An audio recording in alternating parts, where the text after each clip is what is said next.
Hi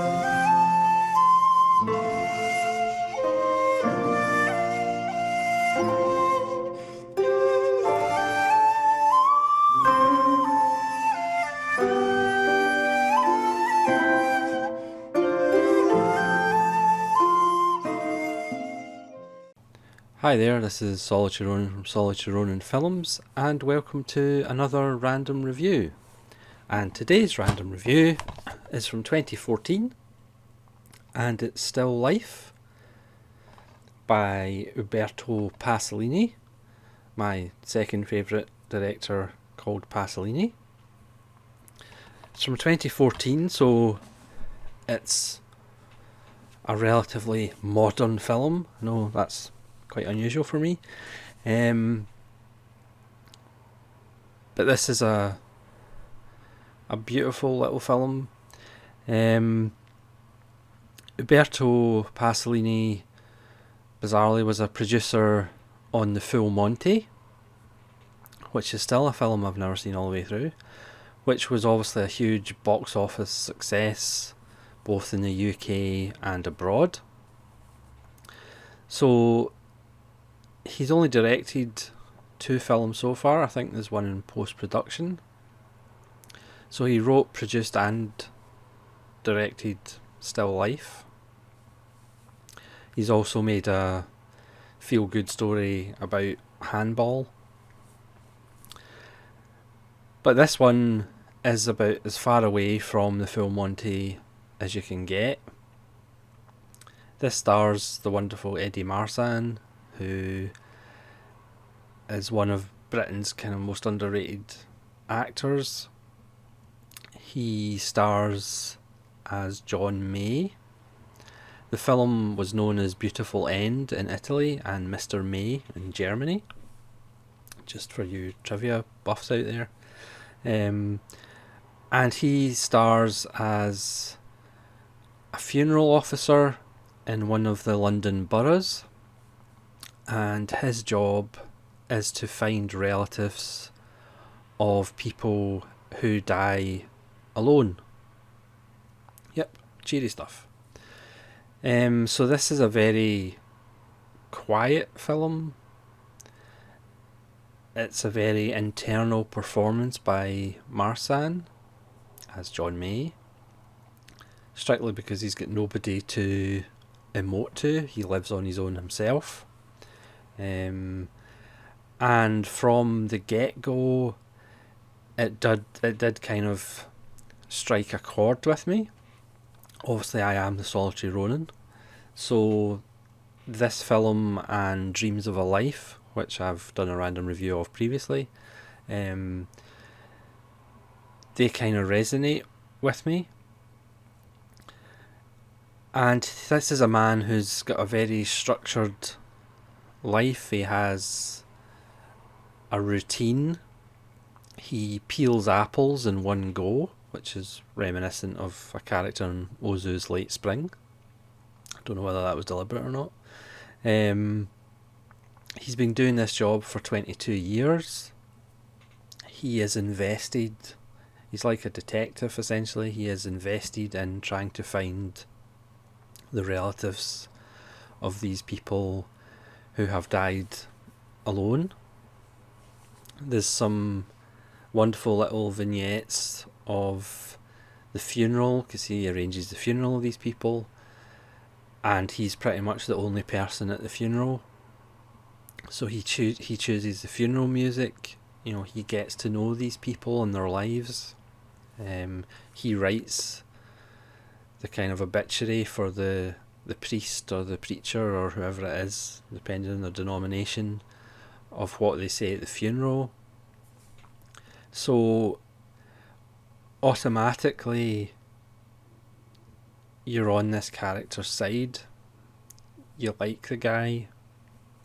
And then, of course, for dramatic purposes, after 22 years, his boss, who's a particularly kind of slimy scumbag who doesn't really understand, you know, what he invests into each case, he informs him that he's going to be let go because they're going to amalgamate offices.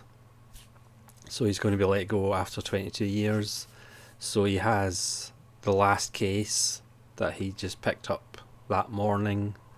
So he goes above and beyond to try and find people who knew this man who had died, and to try and get them to turn up at the funeral. Because a lot of the time people have died and years later he finds their relatives, or months later. Sometimes they've changed their names, they don't want to know.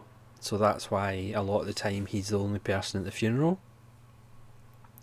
So he goes in search of this man's past life and the people that he knew. So it then becomes, it kind of starts off as a character study, and then it becomes a mini road movie as he finds these people. He eventually finds the guy's daughter. Again, there's not a lot of noise in this film. It's just a beautiful, quiet, understated film. But it has quite a moving ending. If you're kind of cynical, you can probably guess what the ending will be. But then something else happens at the ending that takes it to a different level, which some people, again, I mean, I'm as cynical as the next person, but I actually found it really moving. But other people could maybe, I think if it was done slightly differently, it might come across as being cheesy. Or if this was a Hollywood film, even though this would never be made by Hollywood, the ending would come across as being really cheesy and really kind of manipulated and manufactured, whereas the way it's done, it is actually quite moving. But again, it maybe just struck a chord with me as Solitary Ronin. You know, if there's another film channel with Gregarious Ronin, then he probably wasn't affected by this film. But I, as Solitary Ronin, was deeply affected by this film. It's essentially a film about what you leave behind, the people you leave behind, if any, and even if you do die alone, the ripples of your life will come in contact with other people. There's a nice supporting cast with not really well-known British actors, but they really give nice support. You know, his final case, the guy who dies lives opposite him in an identical block of flats. So again, it's kind of a mirror image of his life, but this is a guy who, you know, enjoyed life and drank, and you know, there's a period he was on the street, he was in the army, he was a paratrooper in the Falklands, so he has a life. There was a lot more going on than John May's life, and through the journey of finding out about this guy,